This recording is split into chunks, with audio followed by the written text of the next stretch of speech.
नमस्कार, शब्दघोष की जनसुनवाई में आपका स्वागत है। मैं मोहनलाल मोदिया बात करूंगा चाचौड़ा विधानसभा क्षेत्र की। सभी जानते हैं चाचौड़ा विधानसभा क्षेत्र इस वक्त एक बड़ा आकर्षण का केंद्र बना हुआ है और आकर्षण इसलिए है कि भाजपा ने यहाँ पहली बार राजनीति में प्रवेश लेने जा रही श्रीमती प्रियंका मीना को अपना प्रत्याशी बनाया है और वो भी 1 महीने पहले उनका नाम घोषित होने से इस क्षेत्र में जनसंपर्क का पूरा एक चक्र पूरा कर चुकी हैं लगभग, और दूसरा चक्र पूरा करने जा रही हैं। और जब ऐसी स्थिति होती है तब अचानक कांग्रेस से एक नाम घोषित होता है, लक्ष्मण सिंह, वो प्रत्याशी होंगे यहाँ के। और इसके बाद अब चूंकि आरोप प्रत्यारोप का दौर शुरू होना स्वाभाविक था, शुरू हो गया है। और हुआ वो ये है कि अभी हाल ही में एक वीडियो ऐसा सामने आया है जो प्रियंका मीना के उनके आभा मंडल पर पहली बार राजनीतिक हमले करता है। अब इसको लेकर एक बहस का दौर जारी हो गया है चाचौड़ा विधानसभा क्षेत्र में, क्योंकि अभी तो स्थिति यह थी कि प्रियंका मीना के लिए खुला मैदान था, तो वो एक तरफा प्रचार कर रही थी। क्योंकि सामने से आरोप प्रत्यारोप नहीं थे तो इनकी ओर से भी कोई ऐसे कटाक्ष नहीं किए गए जिससे विरोधी पक्ष के लोगों को या उनकी भावनाओं को कोई चोट पहुंचती हो। लेकिन जैसे ही कांग्रेस का प्रत्याशी घोषित हुआ, अब ये वीडियो सामने आ गया जो प्रियंका मीना के खिलाफ है। इस बारे में हमने प्रियंका मीना से बातचीत भी की, तो प्रियंका मीना का कहना सिर्फ ये है कि आरोप निसंदेह गंभीर हैं और उसको मैंने गंभीरता से लिया है। लेकिन मेरा कहना सिर्फ इतना सा है कि चुनावी दौर में यदि हम मौलिक अधिकारों को लेकर, मुद्दों को लेकर बात करें तो लगता है कि हम जनहित में बात कर रहे हैं। लेकिन यदि हम एक दूसरे पर खींचो उछालने मात्र से ही जीतने की आकांक्षा रखती है तो फिर ये जनता के साथ धोखा है। उन्होंने ये भी कहा कि यदि मेरे बारे में जो कहा गया है तो उसको लेकर विरोधी पक्ष के पास साक्ष्य भी होना चाहिए, और यदि साक्ष्य है तो फिर वैधानिक कार्रवाई भी उन्हें करना चाहिए। लेकिन वैधानिक कार्रवाई वो कर नहीं रहे हैं, इसका मतलब उनके पास साक्ष्य नहीं है। तो फिर इस वीडियो को बहुत हल्के में लिए जाने की आवश्यकता है और जनता ये मान ले कि ये जो प्रयास हुआ ये शुरुआत है, और अभी और इससे गंदे, इससे भद्दे, इससे हल्के, इससे ओछे वीडियो सामने आने वाले हैं। ये प्रियंका मीना का कहना है। तो फिर अब बात ये करते हैं कि ये अचानक ऐसा क्यों। तो फिर मेरा कहना सिर्फ इतना सही है कि हाँ, अब पहली बार तो प्रत्याशी सामने आए हैं, और आए हैं तो निश्चित है उसमें अब घात प्रतिघात होगा, क्योंकि प्रियंका मीना का जो मुकाबला है वो राजनीति के मंजे हुए खिलाड़ी का है जो पूर्व में रायगढ़ सांसद रह चुके हैं और यहाँ विधायक भी 2 बार चाचौड़ा के रह लिए हैं। तो ऐसे लक्ष्मण सिंह जो है वो अब प्रियंका से लोहा लेंगे या प्रियंका उनसे लोहा लेंगी, ये मतदाता तय करेगा।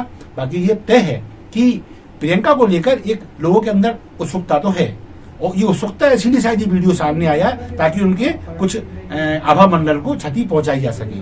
अब ये उत्सुकता क्यों हुई वो बहुत क्लियर है कि वो नया चेहरा है, युवा चेहरा है, और युवा चेहरा होने से और नया चेहरा होने से पब्लिक के अंदर क्या होता है, कहना चाहिए जैसे एक कोरी स्लेट पे हम अपनी भावनाओं को लिखने में सहज अपने को पाते हैं।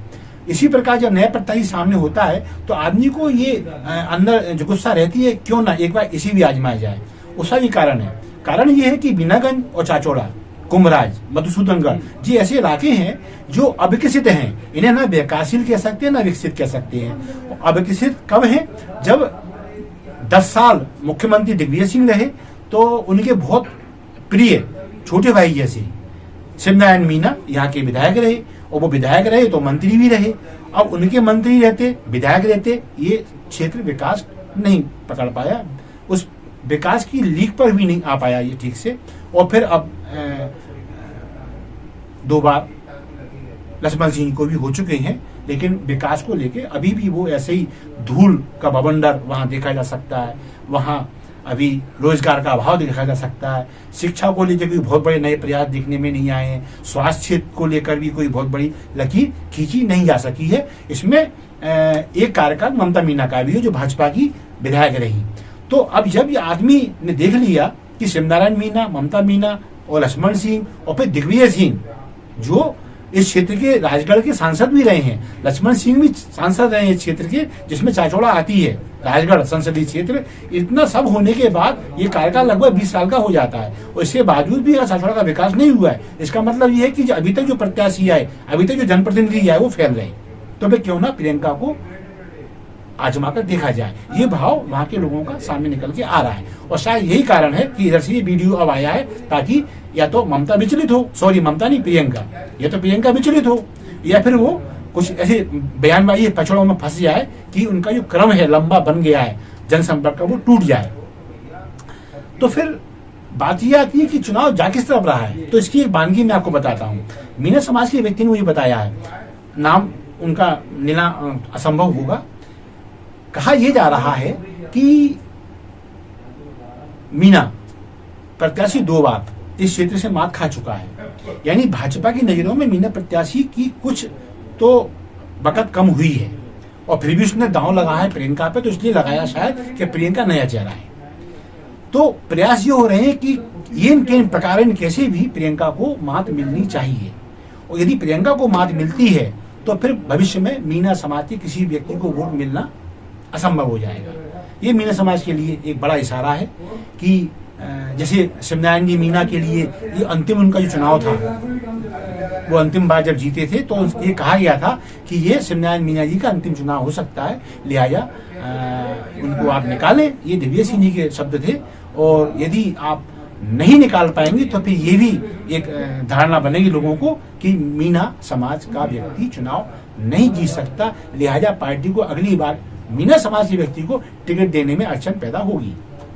ये फिर अब ये जो कल तक जो शिवनारायण जी मीना के बारे में दिव्य सिंह जी कह रहे थे, इस बार ये धारणा अब कहना चाहिए एक नैरेटिव जो स्थापित किया जा रहा है वो प्रियंका मीना को लेके कि एक बार कैसे भी अगर प्रियंका मीना को पटक लेते हैं तो फिर मीना समाज के लिए कांग्रेस और भाजपा दोनों से नो। तो ये जो चीज सामने आ रही है उससे ये लगता है कि प्रियंका मीना के खिलाफ अभी और बड़े षड्यंत्र सामने आने बाकी हैं, क्योंकि चुनाव में सब चलता है। वैधानिक दायरों में रहकर जो मजे हुए राजनीतिक खिलाड़ी होते हैं वो सब करते हैं। जैसे अभी हाल ही में एक प्रेस कॉन्फ्रेंस आयोजित हुई गुना जिला मुख्यालय पर, इसमें शायद प्रियंका मीना ही इसको मीडिया से रूबरू होने वाली थी। यहाँ लक्ष्मण सिंह और उनका एक सजातीय बंधु, सजातीय रिश्तेदार नहीं, सजातीय उनकी जाति बिरादरी का ही है, वो आयोजक के पीछे कहीं रहा होगा।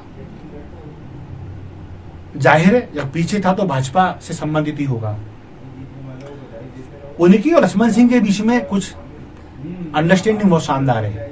ये भाजपा के अंदर भी इसको सुना जा सकता है, यदि भाजपा के आला कमान या वरिष्ठ नेता गंभीरता से इसकी जांच करें तो। और राघोपाल की जो कहना चाहिए आबो हवा है, वहां भी ये बात खुल्लम खुल्ला है कि कहते हैं घर का भेदी वो अपनी पद प्रतिष्ठा का नाजायज दुरुपयोग कर रहा है, और उसी की ओर से एक नैरेटिव स्थापित करने की कोशिश हुई है कि प्रियंका मीना थोड़ी घमंडी हैं, थोड़ी अपने आप को अभी से उन्होंने बड़ा नेता बना लिया है, वो मीडिया को भी तवज्जो नहीं देती हैं। तो इस तरह का एक नैरेटिव सेट करने का प्रयास होना में हो चुका है। शायद प्रियंका मीना को भी जानकारी नहीं है, लेकिन चूंकि मैं मीडिया से हूं तो मीडिया के लोगों ने मुझे बताया कि ये ऐसा वहां हो चुका है। आप कभी भी कोई कार्यक्रम बनाते हैं तो प्लीज इसको एक बार सेट करने की आवश्यकता है। तो ये कुल मिला के राजनीति है, राजनीति में सब चलता है, चल रहा है। हाँ, लेकिन स्वच्छता बनी रहे, स्वच्छता बनी रहे, आरोप प्रत्यारोप विकासों को लेकर हों, क्या होना चाहिए था, क्या होना चाहिए, क्या नहीं हो पाया, तो चुनाव है। और यदि इससे इसलिए कि तेरी कमीज गंदी मेरी कमीज सफेद, ये कोई, और फिर प्रियंका मीना को लेके तो एक दिक्कत भी है ना कांग्रेस पक्ष को, क्या प्रियंका मीना को लेकर आपके क्या आरोप लगाओगे, क्योंकि वो तो अभी पार्षद भी नहीं थी। तो आप ना तो ये बोल सकते कि आपने नाली नहीं बनवाई, ना आप ये बोल सकते कि आपने खरंजा नहीं बनवाया, आपने हैंडपंप नहीं लगवाया, आपने पेयजल व्यवस्था नहीं करी। लेकिन हाँ, सत्ता पक्ष पे या विपक्ष पे ये आरोप लग सकते हैं जो विधायक रहे। स्थानीय स्तर पर सत्ता पक्ष का मतलब वहां का विधायक, स्थानीय स्तर पर जनप्रतिनिधि विधायक, यदि वो कोई काम नहीं कर पाते हैं तो उनके खिलाफ आरोप लगाने के लिए गुंजाइश है। लेकिन यहाँ क्या आरोप लगाओगे, तो इसका मतलब ये नहीं है कि आप गड़े मुर्दे उखाड़े, वो जिससे जनता का मतलब ही नहीं है कोई। तो ऐसी चीजें आती हैं तो फिर मैं तो क्या लक्ष्मण सिंह जी क्या प्रियंका जी दोनों से ये और मैं क्या पूरी जनता ये अपेक्षा करेगी कि क्यों ना ये चुनाव मुद्दों पर आधारित हो, और जिनको जनता का भला दिखाई देता हो। अभी तो चुनाव बाकी है, कौन किस रास्ते जाए किसको मालूम। लेकिन एक जागरूक नागरिक होने के नाते, एक जागरूक पत्रकार होने के नाते मैं यही कहूंगा कि असली नेता वो जो मुद्दों पे चुनाव को खेले, और जो यहां वहां जाए या उसके जो कहना चाहिए सक्रिय कार्यकर्ता वो यदि यहाँ वहाँ कुछ फफूंद फैलाते हैं, गंदगी फैलाते हैं, तो जनता को ये मान लेना चाहिए कि ये चुनाव को मुद्दे से भटकाने का प्रयास हो रहा है, और जनता को एक अच्छे प्रत्याशी के पीछे कमर कस लेनी चाहिए और चाचौड़ा विकास की राह पर जाए, चाचौड़ा अविकसित पिछड़ेपन के दाग से अपने को स्वतंत्र कर पाए, ऐसे प्रत्याशी को जो इस काम में उसको मुफीद साबित होता हो, जनता की ओर से उसके लिए सहयोग अपेक्षित है, वो कोई भी हो। और इसी के साथ मैं मोहनलाल मोदी आज विदा लूंगा, फिर किसी मुद्दे के साथ, एक सच्चाई के साथ आपके सामने आऊंगा। तब तक के लिए आज्ञा दीजिए। नमस्कार, जय हिंद।